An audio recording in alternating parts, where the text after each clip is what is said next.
Media Lab.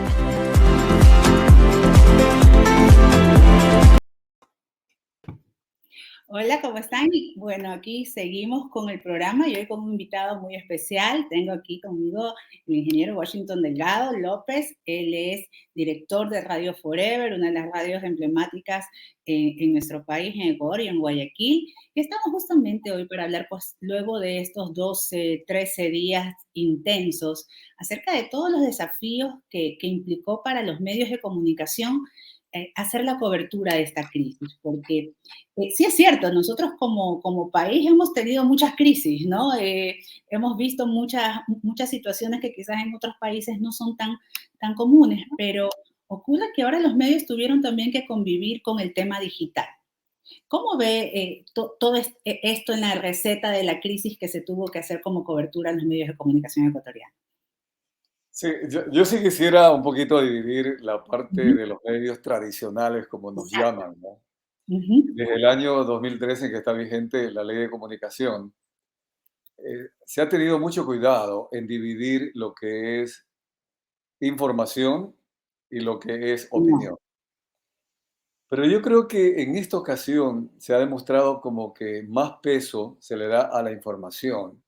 Esa información netamente, quizás a veces no tan fría, pero nada más como testimonial, pasando violencia, por ejemplo, cierre de carreteras, la rotura de carreteras, ver máquinas retroexcavadoras rompiendo carreteras, luego destruyendo alimentos por parte de los mismos indígenas a otros indígenas. Y yo he sentido que el periodismo debe ir un poco más allá. El periodismo debe ser orientador como parte de su misión y no solo ser un testigo de la tragedia de la violencia. Por ejemplo, es muy común acá en estos días todavía seguir escuchando a los medios de comunicación, a las ONGs, a la iglesia que hace un poco de intermediaria, llamar al diálogo a las dos partes y resulta que una de las dos partes, el gobierno ya está diciendo hace mucho tiempo, quiero dialogar, vamos a dialogar, pero la otra parte es la que dice, no quiero dialogar. Entonces yo creo que los medios de comunicación, si bien es cierto, estamos cumpliendo esta obligación legal, creo que hay un instante donde uno podría decirle a la otra parte, oiga, usted tiene que dialogar, presionar, hacer una presión para que los violentos dejen de hacer la violencia, los infiltrados inclusive que se ha descubierto de manera terrible. Entonces yo creo que ahí los medios de comunicación tradicionales hemos sido muy cuidadosos. Y digo hemos, no porque Muy yo lo he hecho, cauto. sí, cauto, pues sin embargo yo sí he utilizado mi línea editorial en mi programa, en mi informativo en Forever 92.5, en el editorial y en los comentarios y en los análisis y en las entrevistas. Pero la parte digital, en cambio, obvio, siempre se va a dividir en dos bandos, los que están a favor y los que están en contra. Los que están a favor de esta marcha y de lo que han hecho han soslayado el tema. Y los que han estado en contra son los que han publicado los videos. Pero viene la controversia, que es normal, es común en democracia. La otra parte le dice, ah, sí, cuando sucedió tal cosa, no Claro, ¿no? denunciaban. Sí, Voltean la parte de los tiempos, ¿no? Y lo que ocurrió. También he visto y he escuchado que algunas personas en redes sociales se han quejado de algunos comunicadores en medios tradicionales televisivos que sí han sido un poco más agresivos y no tan conciliadores. No sé si usted ha visto también esas reacciones de las personas o las atribuye también al tema de las diferentes posturas. no, yo en la práctica no estoy tan de acuerdo con esas críticas, porque más bien estoy diciendo quizás inclusive todo lo contrario. En la práctica yo sigo tres canales de televisión que son los que más se oye de señal abierta, ¿no? Y luego también prensa, los tres diarios que Que más se se leen. actualizan más, digamos, ¿no? Sí, sí, y entonces ahí más bien es que digo que no he notado que haya un pedido de orientación más firme a una de las partes, ¿no? Sino que nada más se ha dedicado a pasar. Inclusive yo le hice la observación a una periodista y la periodista me dijo que nosotros no podemos utilizar, me dice, los videos de las redes sociales. Pero si los videos son comprobados y además son del En algunos periodismo países los ciudadano, han usado, ¿no? Ponen sí, ciudadano, subido por un exacto, ciudadano. periodismo ciudadano que Exacto. demandan personas de los barrios que piden ayuda y envían. Yo creo que más bien esto debería ser más testimonial. Pero hay algo más, Sonia. Entre los medios de comunicaciones tradicionales a los que le hago un poco la observación, por decir así, Ujú. y las redes, ha surgido otro periodismo que es el periodismo de CONAIE. No sé si usted se ha dado cuenta, y ahora CONAIE tiene un aparataje total de comunicación, canales, reporteros. Usted puede ver que en las mismas marchas, así como han agredido a los periodistas de los medios tradicionales o independientes, ellos han permitido que solo sean reportajes hechos por los periodistas de ellos. Entonces, lo cual es Transmisiones en vivo contradictorio. completas, ¿no? Se podría Claro, y decir es que contradictorio a lo que ellos piden. Piden exacto. imparcialidad, piden que se respeten derechos humanos, que se respete, etcétera, etcétera, la comunicación. Pero a la hora de la hora no lo han hecho. Y hay un canal latinoamericano, Telesur, que sí ha tenido la exclusiva, ha tenido la posibilidad de estar en estos lugares y lastimosamente están haciendo todo lo que ellos han criticado tradicionalmente a los medios tradicionales, vale la redundancia, y Un solo han sesgo, ¿no? pasado un sesgo, solo han pasado lo que les conviene.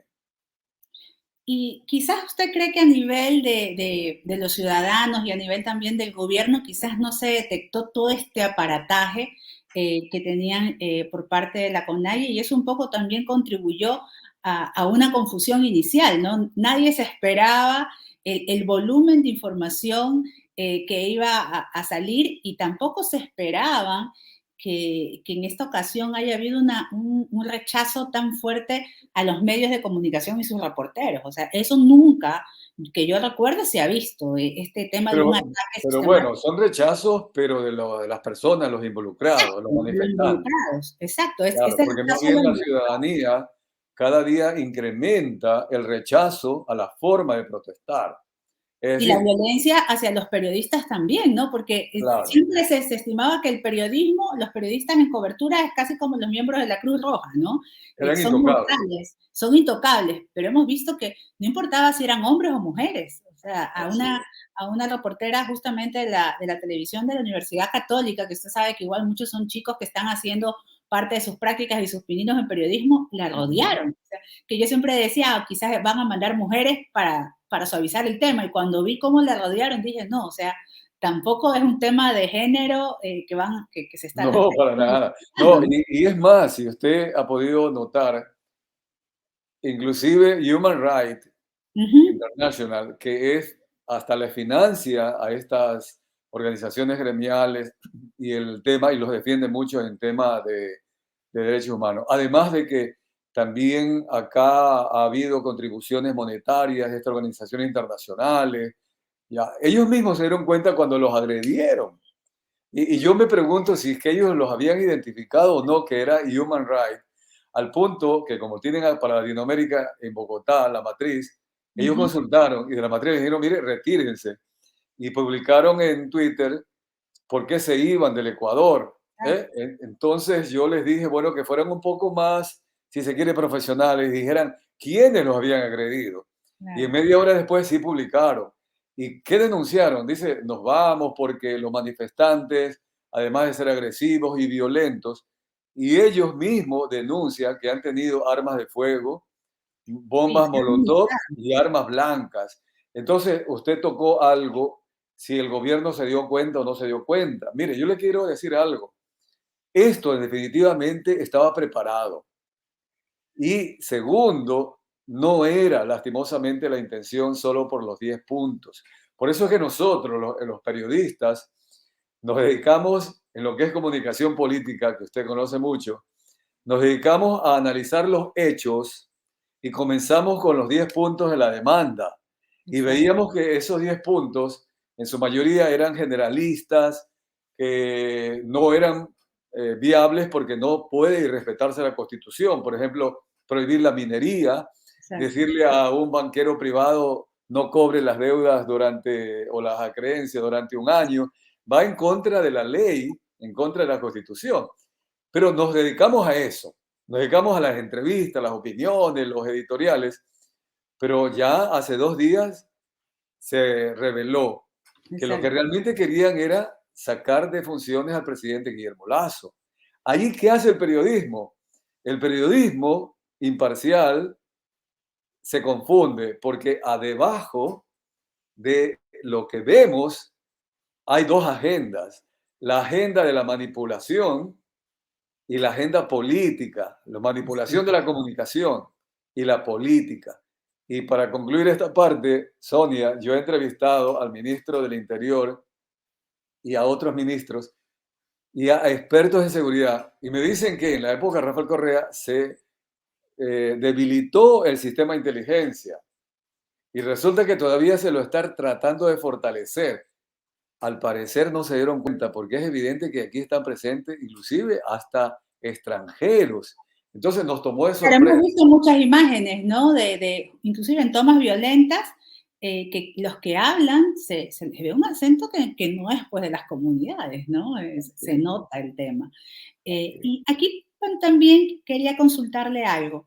Luego, en esta crisis que estamos viviendo como país, los medios también tuvieron que adaptarse a esta nueva realidad de violencia contra sus reporteros, cobertura a deshoras y el mantener casi que en vigilia durante un periodo bastante extenso, cuando también los medios venían sufriendo luego de una pandemia que su plantilla de empleados se redujo, el tema de hacer el home office, todo esto también contribuye un poco a una debilidad para poder también tener la misma capacidad de estar dentro de la situación como en comparación con estos medios más cercanos, ¿no? A los indígenas, porque no tienes tantos periodistas, los horarios ahora son distintos y resulta aparte que están amenazando la integridad de los pocos reporteros que tienes, ¿no? ¿Cómo esto usted piensa que va a dejar varias lecciones o tareas por ejecutar a los medios? Sí, las lecciones van a ser increíbles. Yo creo que en todo sentido, Sonia,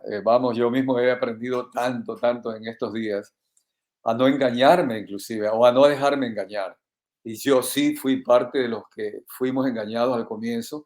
Pensamos que era nada más hacer un periodismo de altura, por decir así, un periodismo de razonamiento. Claro, no que Pero, había más debajo, ¿no? exacto, exacto. Es decir, ahí, o sea, hay teorías, yo le había compartido algo, lo que es la teoría de la estupidez, ¿no? Cuando hay fanatismo, cuando hay dogmatismo, Sí. y cuando hay personas, por ejemplo, cuando Ortega y Gasset habla de la rebelión de las masas, que no habla de las revoluciones, sino que cuando alguien dice algo, los demás le repiten. Entonces sucede que hay instantes en que uno le pregunta a una persona que está movilizándose, ¿por qué protesta? O le pregunta a otro, ¿y usted por qué apoya? Ellos ni siquiera tenían en claro por qué. ¿Ya? Entonces, experiencias como estas son realmente muy grandes y no sé cómo lo vamos a resolver, porque quiero decirle algo más. Lo que hemos vivido, lo que estamos viviendo en Ecuador, es peor que lo que se vivió en la pandemia, Sonia. Porque Tienes al fin y al cabo, si bien es cierto, pudo ser, ¿no? Que el virus usted no sabía por dónde venía y cómo venía, se ponía una mascarilla y se ponía alcoholes en las manos y algo hacía para prevenir, ¿verdad? Pero acá no se sabía de dónde iba a venir el ataque al reportero, a nuestros reporteros, porque inclusive ni siquiera a los policías, ni siquiera a los militares se respetó. claro, Entonces, a veces el inclusive los mismos periodista, policías le decían a los reporteros, no podemos garantizarle su seguridad, exacto, retírese. O sea, y que ya eso, exactamente, y no podían ingresar a los lugares de agresividad, exacto. Entonces venía el policía y le decía, usted va a entrar por su propio riesgo. Muy parecido a lo que le pasó a los 3 periodistas del exacto. diario El Comercio cuando fueron a hacer un reportaje invitados por los narcotraficantes del sur de Colombia. Prácticamente fueron engañados, ellos No, no hay fueron reglas. supuestamente. Entonces, ahora era algo, quizás no se llegó a agredir a ese nivel de quitar la vida, obviamente, pero sí había pánico, había miedo de los periodistas. Entonces, los canales de televisión tuvieron que, por ejemplo, de Guayaquil, llevar reporteros a Quito Así es. para reforzar un poco más. En Teleamazonas, ¿no? Vimos Carlos Acoto, estuvo también Diana Monroy. Yo imagino también que hubo bastante cansancio por parte de los reporteros haciendo cobertura diaria en Quito, ¿no? Es bastante, no solo a nivel físico, por todo el tema de las bombas lacrimógenas, el tiempo de espera, el comer a deshoras, sino la tensión, ¿no? Eso a la larga también afecta. Claro, y es que ahí hay algo más, ¿no? Que tiene que ver en que primera vez en la historia del Ecuador, además de no respetar la Constitución y las leyes, no se ha respetado el estado de excepción. No se ha Exacto. respetado la zona de seguridad que es la ciudad de Quito, que la declaró el presidente Guillermo Lasso, y tampoco se respetó lo que es la parte de movilización en las 3 provincias y en las 6 provincias. Fue increíble, ¿no? ¿No? Esto realmente creo que nos sacó a los periodistas, a los medios de comunicación, de toda norma y de Exacto. toda razón. Es que había muchas Nunca, cosas inentendibles, ¿no? Mucha gente de acá, por ejemplo, periodistas de acá y gente en España, colegas me decían, pero están en estado de excepción, ¿cómo entraron todos? Yo les decía, es que es inexplicable lo que pasó, ¿no? Era bastante complejo. Y fue también, yo no sé si la parte, una de las partes que más me impactó y que me sigue impactando es ver a las compañeras y compañeros periodistas con los cascos, con las cámaras antigas, ni siquiera la gente, ni siquiera los periodistas que estaban en zonas en Ucrania, te podría decir que yo los vi tan cerca de la zona de combate como se veía acá con los compañeros que estaban en la zona de Quito. Porque acá ellos, la gente que estaba en Ucrania bajaba a los búnkers a protegerse, pero acá ustedes los veían expuestos que no tenían a dónde agarrar, ¿no? sí, ahí hubo algo muy especial, yo creo. Mira, hay algo, Sonia, que me remonta un poquito más atrás. Hace unos años atrás, el que se dedicaba a hacer periodismo con conocimiento de economía, de aspectos políticos, aspectos sociales, el profesional, era algo como una sorpresa, era como una excepción. Uh -huh. ¿Eh? A mí mismo me tocó, yo había sido administrador de empresa, máster en administración de compañías, gerente general de perdón, de 2 multinacionales. Y cuando me hice mi carrera de periodismo, porque quería hacer periodismo, quería contribuir, muchos me preguntaban, ¿te vas a dedicar al periodismo? Es medio raro. Y resultó que nuestra generación hemos aportado mucho ya con periodismo profesional. Pero hoy noto que hay muchos jóvenes, hombres y mujeres, que se han enamorado del periodismo. Y son esas las personas que se fueron a ese lugar de los hechos. No sé si usted vio una imagen de una periodista, una reportera de Teleamazonas, que estaba con la máscara, que no se le entendía lo No que se le decía. entendía y Milton tuvo que, claro, que cortar un poco y decirle, ya mismo retomamos, ¿no? Y ella Claro. quería explicar lo que pasaba, pero Y, y realmente la pobre, y la pobre estaba llorando por los gases sí, lacrimógenos. Y Carlos Acoto tuvo que sacarse la máscara para que se para le poder pueda hablar. escuchar. Exacto, o sea, Eso, una por eso escena que no digo, habíamos visto, ha ¿no? sido peor, peor que la pandemia, porque en la pandemia por lo menos uno hablaba con la mascarilla y Exacto. se escuchaba mejor. Claro, y el enemigo, claro, que era un enemigo de una enfermedad, se supone que con la mascarilla y con el de cierta manera tenías como un metro cuadrado de protección a tu lado. En este lado era verlos a ellos indefensos, con trajes como para ir a la guerra y veíamos Porque como no una cuadra solo, atrás, ¿no? no solo era el gas lacrimógeno, era Exacto. también el humo, y no sé si usted ha estado cerca de una llanta quemándose. Sí. La llanta es caucho, ¿no? Entonces quemándose es terrible. Los O sea, aparte voladores los, también, ¿no? Hemos visto cómo usaban estos voladores y denunciaron claro, con tierra, pólvora, vidrio, pólvora, de la todo. Por eso que pólvora. usaban casco Y, también y ellos. usted vio que atrás de la chica, la reportera, habían sacado los adoquines de Tenían un así, parque y los tenían, decía, para mí que se equivocaron, decían que eran como una barrera para los gases lacrimógenos. El gas lacrimógeno no va contra una pared, el gas va claro. aéreo. No, Ahí los lo que tenían hacían, apilados para cogerlos más fácil y tirarlos. lógico, y lo que hacían es que los partían contra el piso y los proyectiles eran así unos cubos de cemento que a cualquiera lo pudo haber no sé, quitado hasta la vida si le caía en la Exacto, cabeza. ¿no? Claro, era un tema bastante peligroso que quizás para muchos de los periodistas después de la pandemia ese tipo de peligro no se lo veía ni cerca, ¿no? No estimábamos que iba a ocurrir algo así tan grave y sobre todo que como periodista iban a estar expuestos. Yo creo que ese ha sido quizás esta nueva realidad a la que se tuvo que enfrentar viendo que se puede, con manipulación, hasta lo que se puede llegar, ¿no? Sí, y no sé si en el futuro todos los periodistas y la Asociación de Periodismo y las asociaciones o gremios de medios de comunicación podemos hacer un balance de lo que pasó.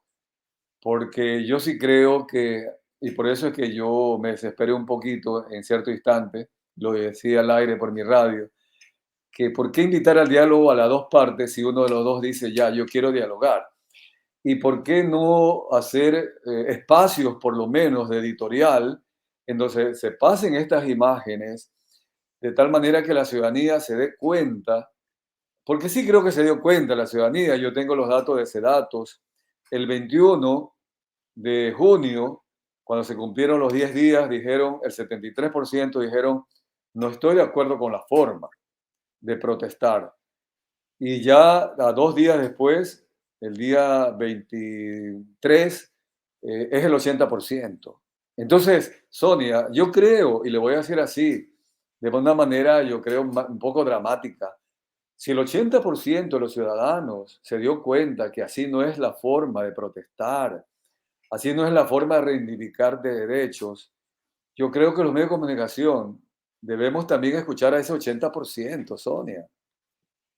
Claro, y yo creo que como usted indica, pues la gran tarea a hacer quizás es un frente común, ¿no? Entre los medios de comunicación para estos espacios de no solamente de diálogo, sino también de aclarar, informar y orientar a las personas para que esta situación no se repita, inclusive hasta para que la gente sepa cómo buscar información, no caer en la manipulación de una noticia falsa, no caer en la información de imágenes manipuladas. Pues tenemos bastante tarea los ciudadanos y los medios por cumplir, también para que de esa Claro, manera porque pues, hay otro aspecto, Sonia, que la ventaja mía, que yo conozco de economía, yo sí venía notando que el gobierno como que arriesgó demasiado, voy a decir así. Dos cosas. Primero, tenía que atender un problema de una mala administración financiera en la época de Rafael Correa, ujú, una deuda pública muy alta, inmanejable. Y manejan. los 2 primeros años de Lenín Moreno, que no se hizo mayor cosa. Y los 2 últimos años con Richard Martínez, Pandemia. de ministro de Economía, fue a negociar con el único que nos quedaba, el Fondo Monetario. El Fondo Monetario prestó dinero a largo plazo y a baja tasa de interés para de alguna forma ir reemplazando la deuda, por ejemplo, con China, a quien se le puso hasta la deuda con una garantía de petróleo y pagándole el 8% de interés, o sea que era un préstamo, pero Correa no lo contabilizó como préstamo. Pero luego Lazo tenía que cumplir con el Fondo Monetario para que pueda recibir el desembolso. Mire que ayer ya aprobó el directorio del FMI el desembolso de $1.000 millones. Finalmente, que ojalá le sirva a Guillermo Lazo para pagar la deuda social. Creo que Guillermo Lazo, con su experiencia en la actividad privada, más se preocupó de cumplir los compromisos, se preocupó de la parte esta que tiene que ver con el cuadre de la caja fiscal, no tener déficit, Ujú. reducir el déficit. El poner la casa financieramente en orden. Así es como él lo dijo, ¿no? La casa en orden. Pero ¿qué pasó? Creo que sí dio demasiada esperanza sin decirle a la ciudadanía por qué estaba sufriendo, Sonia. Creo que ahí hemos conversado en una parte, se equivocó en la comunicación, porque cuando a uno le dicen, mira, tú no eres culpable de que no haya medicina, tú no eres culpable de que no haya una educación de nivel, no eres culpable de tales y tales servicios públicos, pero tienes que pagar la factura porque el anterior gobierno nos dejó endeudado, pero luego en el segundo año sí te voy a reponer, de alguna manera para que me convenzan. Si ni siquiera eso se comunicó, a la hora de la hora había un alto porcentaje de ciudadanos que estaban de acuerdo con los 10 puntos que originalmente presentó Leonidas Issa y la CONAIE. ¿Se da cuenta? Y ahí viene lo que usted acaba de mencionar, la manipulación.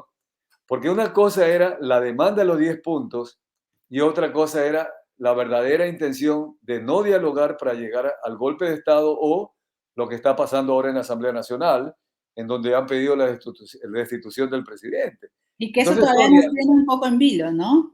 entonces yo creo que la ciudadanía que no conoce de economía, que no conoce de este fondo político, sí creo que estaba ávida y estaba de alguna forma necesitada de que los medios de comunicación transparentáramos estos temas. Expliquen, no expliquen el porqué. Y con esas frases y con esa, pues, llamado quizás pues, hacer ahora algunas tareas que tenemos pendientes los ciudadanos, los medios de comunicación, vamos a tener que cerrar nuestra entrevista. Washington, muchísimas gracias por participar. Pues yo creo que las puertas acá, usted sabe, en UCCG Radio y Mediatrense estará abierta, sobre todo porque el conocer, ¿no? Desde la perspectiva de alguien tan experimentado en el manejo de medios como usted, desde el periodismo, el entender estas problemáticas que quizás antes no pasaban y no teníamos que analizarlas, son muy importantes. Sí, Sonia, nada más agregar que ojalá que en la Asamblea Nacional está durmiendo el sueño de los justos, un proyecto de ley que envió el presidente Guillermo Lazo para reformar la ley orgánica de comunicación. Creo que ahí los aportes con esta experiencia deben sumarse. Es decir, si bien es cierto, la ley de comunicación es para que haya libertad de expresión contra el poder constituido, siempre pensamos en el gobierno. Creo que ahora también hay que tener libertad de expresión con los que no son gobierno, con los que agreden a la sociedad civil, Sonia, y ya nos cambia un poco lo que es la libertad de expresión, no solo contra el poder constituido, sino también contra los manifestantes. Algo más hay que agregarle a esa ley de comunicación. Hay mucha tarea por hacer, sobre todo para lograr que la paz sea, pues, no solamente un concepto, sino algo estable, ¿no? Y para que se defienda a los periodistas y se los proteja, por favor. Así es. Muchísimas gracias, Washington. Un gusto poder estar en contacto aquí con usted y gracias de verdad por participar en este segmento con Media Trends. A usted, Sonia, mi abrazo a la distancia. Muchas gracias. Muchas gracias.